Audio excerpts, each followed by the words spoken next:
ইসরায়েলে ফের ভয়াবহ হামলা চালিয়েছে ইরান। এবারই প্রথম ইসরায়েলে সিজ্জিল ক্ষেপণাস্ত্র নিক্ষেপের দাবি করেছে আইআরজিসি। রোববার ইসরায়েলের বিভিন্ন লক্ষ্যবস্তুতে এই ক্ষেপণাস্ত্র হামলা চালানোর দাবি করেছে ইরান। তারা জানায়, এই হামলা অপারেশন ট্রু প্রমিস 4 অভিযানের অংশ এবং এটি ছিল প্রতিশোধমূলক হামলার 54তম ধাপ। ইরানের ব্যালিস্টিক ক্ষেপণাস্ত্র ও ড্রোন হামলায় দেশটির রাজধানী তেল আবিব সহ অন্তত 3টি শহর থরথর করে কেঁপে ওঠে। এক প্রতিবেদনে এ তথ্য জানিয়েছে কাতার ভিত্তিক সংবাদ মাধ্যম আল জাজিরা। এই হামলার মধ্যে ইসরায়েলে 2 জন আহত হয়েছেন। এছাড়া দখল করা পশ্চিম তীরে আরও 3 ইসরায়েলি আহত হয়েছেন বলে জানা গেছে। আহতের মাত্রা সম্পর্কে তাৎক্ষণিক কিছু এখনও জানা যায়নি। হামলায় আরও কয়েক ধরনের ক্ষেপণাস্ত্র ব্যবহার করা হয়েছে বলে জানানো হয়, যার মধ্যে রয়েছে খোররাম শাহর ক্ষেপণাস্ত্র, খায়বার শেকান ক্ষেপণাস্ত্র, কদর ক্ষেপণাস্ত্র এবং এমাদ ক্ষেপণাস্ত্র।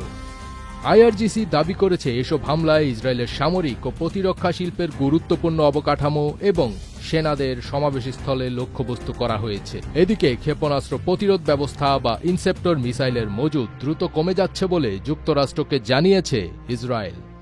ইরানের সঙ্গে যুদ্ধ 3য় সপ্তাহে গড়ানোর পর তেল আবিব ওয়াশিংটনকে এমন সতর্কবার্তা দিয়েছে বলে জানিয়েছেন মার্কিন কর্মকর্তারা।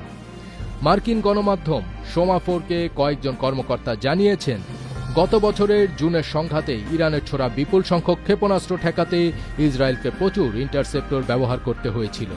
ফলে প্রতিরক্ষা ব্যবস্থার তুলনামূলক কম মজুত নিয়ে নতুন সংঘাত শুরু করে দেশটি। এখন ইরানের ধারাবাহিক ক্ষেপণাস্ত্র হামলা ইসরায়েলের আকাশ প্রতিরক্ষা ব্যবস্থার ওপর ব্যাপক চাপ তৈরি করেছে। এদিকে ইরানের পররাষ্ট্রমন্ত্রী আব্বাস আরাকচি জোর দিয়ে বলেছেন, তেহরান কোনো যুদ্ধবিরতির অনুরোধ করেনি বা ওয়াশিংটনের সঙ্গে আলোচনার পথও খুঁজছে না।